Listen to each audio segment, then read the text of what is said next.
Here's a simple tutorial on how to cut this stylish Milkmaid Basque gathered dress, and this dress style or outfit is from Bang Chic. Now to cut this dress, I'll be cutting it in form of an illustration, right? So I'll be cutting it in a smaller size. So I'll mark the shoulder to bust, under bust. Let's take this as under bust, our waistline, and then after marking this, you mark your gown length, where your basque length is, right?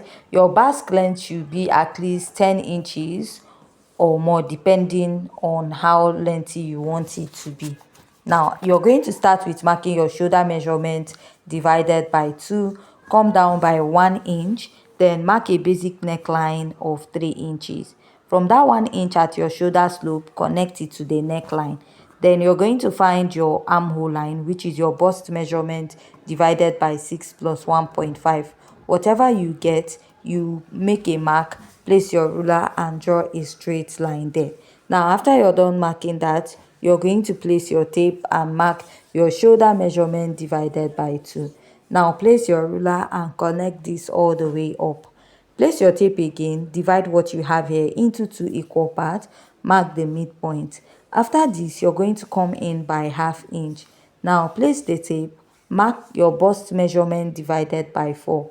After marking that, connect this to the upper part and connect it to your bust measurement divided by 4. Now the next step you're going to take is to mark your measurement. I will be cutting this in form of a dartless pattern, right? So you mark your bust measurement divided by 4 and add your stitching allowance. Mark your under bust measurement divided by 4, then add your sewing allowance. At the waist, measure around your waist, whatever you have, add extra 1 inch to it and mark, then add your sewing allowance. Then you place your tape and measure 7 inches to get your hip point. Place your ruler and draw out a straight line there. Now if you notice, when I'm marking the measurement, I'm saying add ease before adding your stitching allowance. The only area you will use your exact measurement is your hip measurement. At the hip point, you will mark your actual hip measurement divided by 4 and you add your stitching allowance. While from the waist, you're going to add ease to your waist measurement, then add your sewing allowance. While for the hip, you're using your actual hip measurement plus your sewing allowance. For the under bust, you use your actual under bust measurement plus sewing allowance, your actual waist plus sewing allowance. The only place you're adding is the waistline, because that place is meant to be free and you're going to add a lacing by the side. From the under bust to bust area, we are going to do a slash and spread for the upper part of that dress, right? Whatever you have at the hip point, you're going to extend it to your gown length.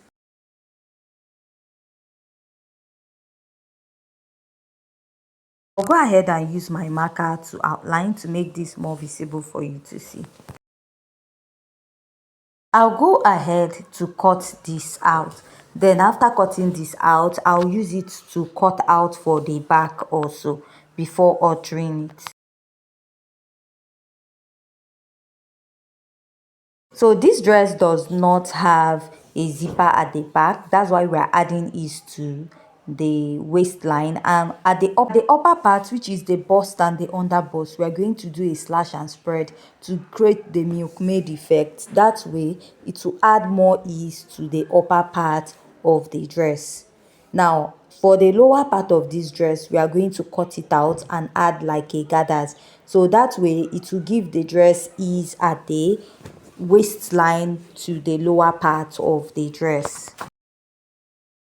So I'll place my tape, my nose, take out 5 inches from the upper part, place my ruler and draw out a straight line.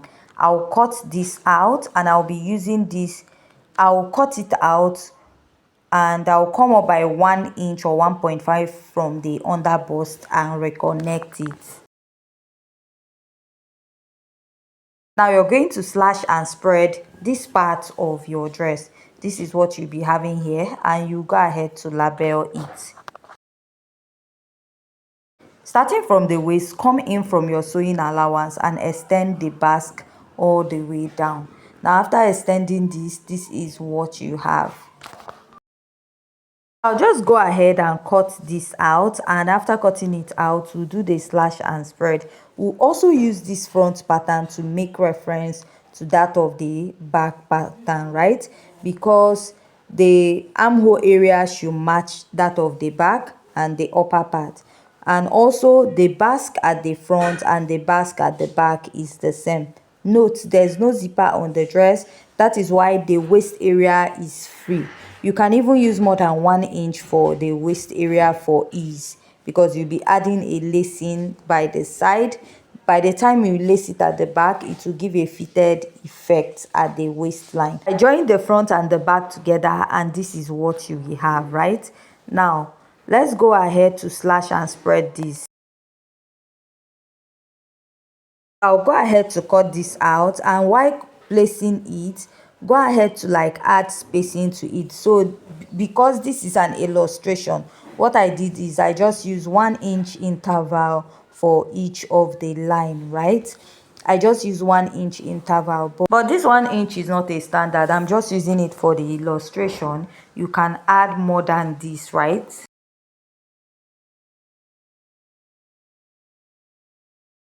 You continue doing this for the rest of your pattern. You can add extra 2 inches, 2.5, 3, but you should not use something that will make it too bulky towards the bust area of your dress.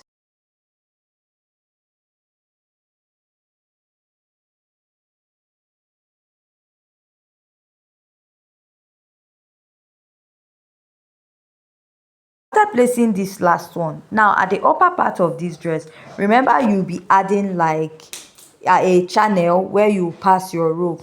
So mark what you have here. You'll be adding extra 1 inch to 2 inches at the top to create your channel, right? So I'm just adding 1.5, which I'll go ahead to mark. You're going to fold out this area and create a channel and pass your rope at the upper part.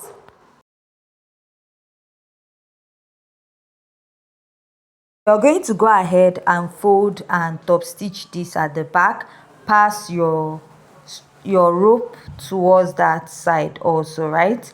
So after doing this, now you're going to gather the lower part to fit to your under bust area. So before I do that, you have to cut out following the curves, the original curves of the dress. Now you're going to pleat this, gather it to match your under bust, and go ahead to join that. I'll place this way, and I will use my tape to hold it down. Now you're going to add loop to the side of the waistline this way, because by the time you drag it, it's going to like lace or hold your dress at the back to your actual measurement. Remember, we added ease at the waistline, towards the waistline area, and at the bust area we did a slash and spread. The first measurement you take is from your shoulder to the shortest part of your gown. After taking that, take the measurement from your shoulder to your waistline. Now what you will do is, from that your full gown length, which is from the shoulder to the shortest part of your gown, let's say from the shoulder to that part of your gown is 35 inches and your shoulder to waistline is 15 inches, you do 35 minus 15, which will give you 20 inches. Now the length of the fabric that you'll be using to gather around from the waistline to the basque area of your dress will be 15 inches. So add extra 2 inches to it, which you're going to use for joining and folding allowance. Now whatever you have, let's say the total of what you have is 17 inches, you're going to go ahead and gather this from the basque area all the way to the sides of your waistline, and then to the other side at the back and to the front. What you have to do is to gather your fabric, and whatever fabric you have should be at least up to 4 yards to give this full effect at the lower part of the dress. Now let's work on the sleeve area. For this sleeve area, you have to at least cut out 15 inches on fold. Mark out 1 inch at the top, which you'll be using for the wideness of your sleeve, like I said, 15 inches on fold should be okay. Now mark out 1 inch on top for folding allowance to pass elastic. Get the side of your armhole, place it and trace it. This part now will go towards the armhole of the dress, while the 1 inch we marked on top, going to fold it out for your elastic casing, right? Then you pass your elastic. It will now readjust to the measurement you want it to be. Then add elastic to the lower part.